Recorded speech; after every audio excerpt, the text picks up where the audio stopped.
ចង់ស្លម្ជូរគ្រឿងឲ្យមានរសជាតិឆ្ងាញ់ណាមើលវីដេអូនេះបងប្អូនចាញ៉ៃនេះខ្ញុំទិញយាវមកបាន1គីឡូហើយនិយាយពីថាយើងងាស់មកឡើងឆ្ងាញ់តែម្ដងហើយត្រូវគ្នាណាស់ជាមួយនឹងអាតកួនចិននេះហើយសាច់គោវិញគឺថាឡើងផុយចាហើយកុំឲ្យខាត់ពេលយូរយើងទៅមើលពីរបៀបធ្វើទាំងអស់គ្នាចាថ្ងៃនេះខ្ញុំទៅទិញយាវបាន1គីឡូហើយនេះដូចបងប្អូនឃើញចឹងវាមានបាងមាត់មានកន្លែងសាច់យាវក្នុងប៉ុន្តែរើសមកសុទ្ធតែសាច់ដែលឆ្ងាញ់តែម្ដងបងប្អូនតែយើងងាស់ទៅគឺថាវាឡើងតុនហើយកន្លែងសរសៃគឺថាឡើងស្អិតល្មួតហើយមុនដំបូងនេះខ្ញុំរៀបគ្រឿងមុនសិនកាប់សាច់កាប់អីហើយរៀបគ្រឿងយកមកបុកចាគ្រឿងខ្មែរយើងមានតែគល់ក្រៃម្ដេងល្មៀតស្លឹកក្រូចសើចខ្ទឹមសខ្ទឹមក្រហមឯហ្នឹងឯងចាយើងបុកវាឲ្យម៉ត់មកហើយថ្ងៃនេះខ្ញុំស្លបែបចាស់យើងណាចាដាក់ដើមខ្ទិះចូលមុនរួចហើយដាក់ម្ទេសក្រហមចូលកូរវាឲ្យឡើងឈ្ងុយបន្តិចសិនមិនដាក់គ្រឿងបុកយើងចូលហើយគ្រឿងបុកហ្នឹងយើងកូរវាឲ្យឈ្ងុយខ្លាំងដែរមកហើយបើស្ងួតទឹកអីយើងអាចថែមខ្ទិះដើមបានចារួចហើយយើងបង់ប្រហុកចូលហើយចំពោះប្រហុកហ្នឹងយើងកូរមួយគ្រឿងហ្នឹងឲ្យឈ្ងុយដែរមកដាក់សាច់គោចូលហើយសាច់ហ្នឹងយើងកូរវាឲ្យតតែរាងឆ្អិនបន្តិចបានខ្ញុំចាប់ផ្ដើមថែមគ្រឿងមានប៊ីចេងហើយនឹងស្ករត្នោតចាចំពោះគ្រឿងខ្ញុំថែមតែ2មុខហ្នឹងសិនទេចាយើងកូរវាឲ្យឡើងដាច់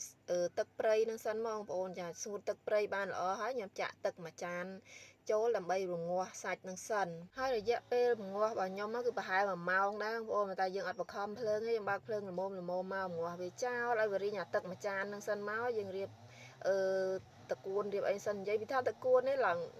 បងប្អូនឡើងផុយឡើងស្រួយខ្ញោកហ្មងណាហើយវាត្រូវមែនតើជាមួយនឹងសឡយើងណាបងប្អូនហើយតកួននេះខ្ញុំលាងទឹកហើយម្សាហើយខ្ញុំពេលខ្ញុំចិត្តហ្នឹងខ្ញុំដាក់ត្រាំទឹកវាម្សាទៀតខ្ញុំដាក់ជាមួយនឹងអំបិលមកឡាព្រាដែរហើយយើងច្បល់វាមកទុះឲ្យមកវាជ្រះជ័រហើយបានស្រង់វាសម្រោះទឹកទុកមួយឡែកសិនហើយមកមើលសាច់យើងវិញងាស់ចោល1ម៉ោងគឺថាកន្លែងណាមានយាវមានសរសៃអីហ្នឹងគឺថាឡើងរៀងឆ្អិនឡើងរៀងរីកបងប្អូនអញ្ចឹងគឺថាល្មមតែម្ដងហើយយើងថែមខ្ទិះដែលនៅសល់ហ្នឹងចូលមកមានខ្ទិះ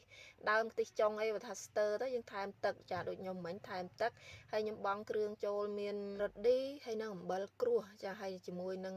ថ្ងៃនេះប្រើជាអំពិលទុំវាឲ្យពុះហើយភ្លក់រសជាតិមើលតាមចំណង់ចំណូលចិត្តយើងមកប្រៃជូរផ្អែមចាប៉ុណ្ណាអីយើងដាក់ប៉ុណ្ណឹងមកហើយបង់តកួនចូលអូបងប្អូននិយាយមែនស្លថ្ងៃនេះខ្ញុំគិតសម័យថាទុកដាក់ទូកកទូអីមួយចានទៀតណាប៉ុន្តែមានណាញ៉ាំតែមួយពេលហ្នឹងគឺថាអស់ចាអត់ដល់ល្ងាចសម័យថាទុកញ៉ាំដល់ល្ងាចហើយដួសមួយចានដាក់ទូកកទៀតប៉ុន្តែ